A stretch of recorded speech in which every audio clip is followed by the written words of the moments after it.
Here's our next work of art, and I'm so excited to share it with you because it's pretty awesome.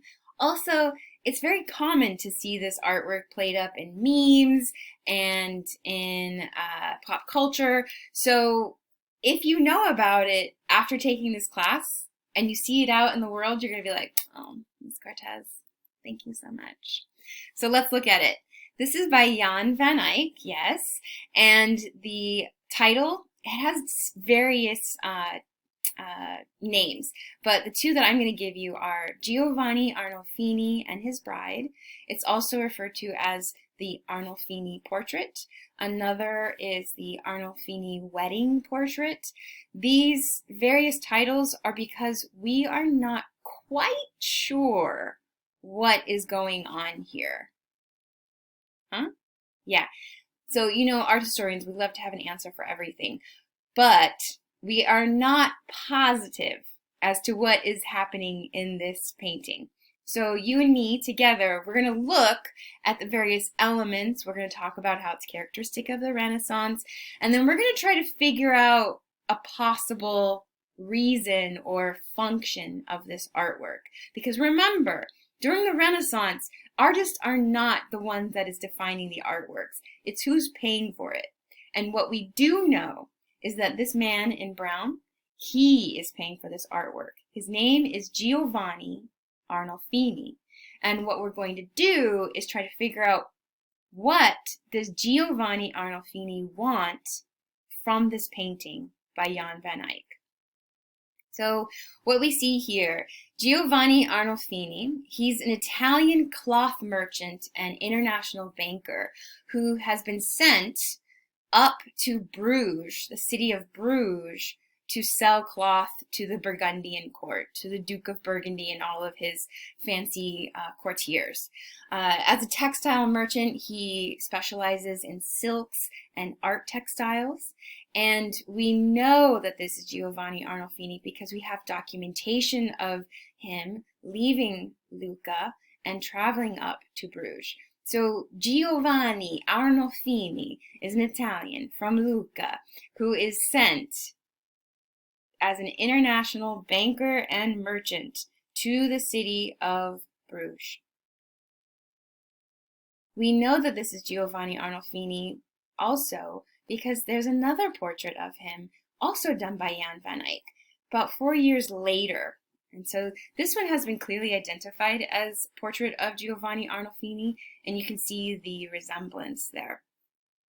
Now, there's so much to say about these artworks.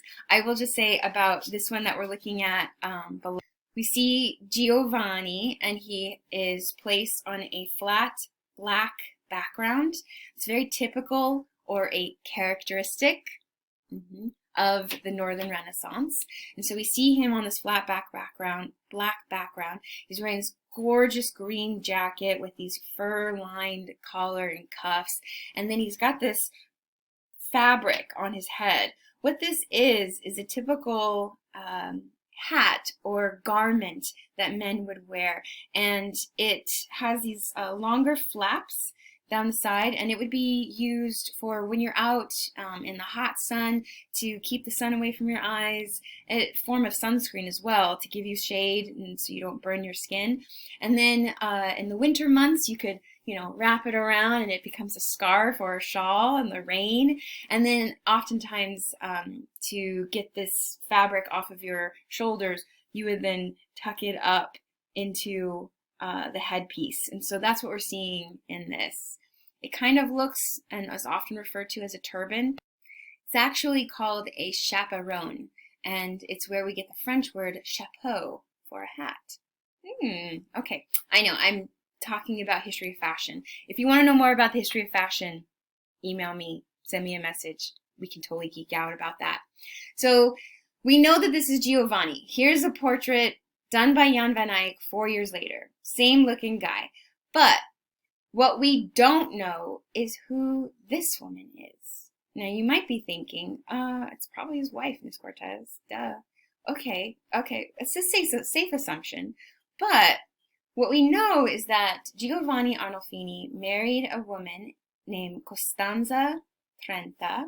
She was Italian. She was related to the Medici family by marriage, and they married in 1426. Now, I'm not telling you this because like you need to write down and make notes for any kind of exam. I'm giving you the dates because they are going to be relevant to why we are unsure what is happening here. Okay, so we got Giovanni, and he marries Costanza in Italy in 1426. She is from a powerful family, and this is seen as kind of like a social bonus for him. However, in 1433, just after 7 years of marriage, Costanza dies. And she dies without bearing a child. So Giovanni is now a widower without an heir. And after 7 years of marriage, Costanza had passed. What we assume, because there is no real firm record on Costanza's life, because she's a woman and nobody paid attention to her, she was technically seen as property of her husband. What we assume is that they must have suffered several miscarriages and she might have died in childbirth. That was not an uncommon thing for women to die in childbirth or due to complications from miscarriages. All of these ideas of birth and miscarriage are seen in this painting that was painted 2 years after she passed away. Now you might be thinking, well, Miss Cortez, she's dead and this is maybe another wife. That's a great assumption, but city records from Bruges show Arnolfini getting married in 1447. That's after this painting and after Jan van Eyck has died. So unless we've lost records for a woman he was married to between the death of Costanza and his second wife Giovanna in 1447, we don't know who this is. Instead, art historians assign her as a generic, a placeholder. It's maybe not specific to Costanza.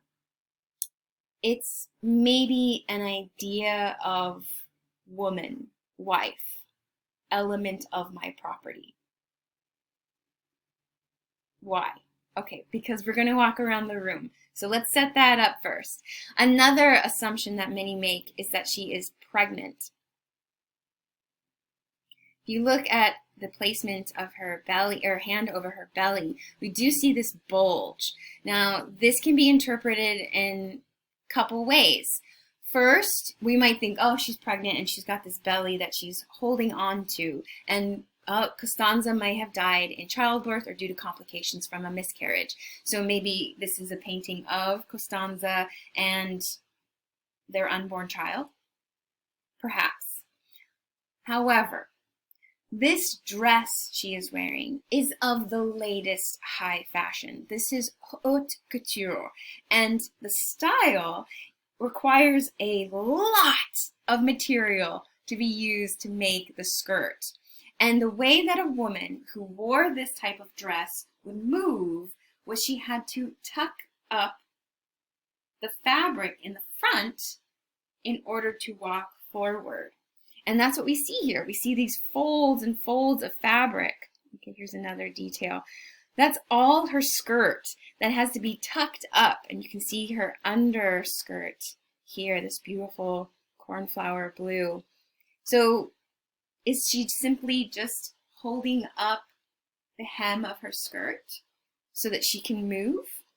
If you're unconvinced about that, if you're not convinced about that, this here is a recreation of the dress, and you can see how the woman has these massive amounts of fabric that are draped all around her waist, and in order to move, she has to tuck it up in front.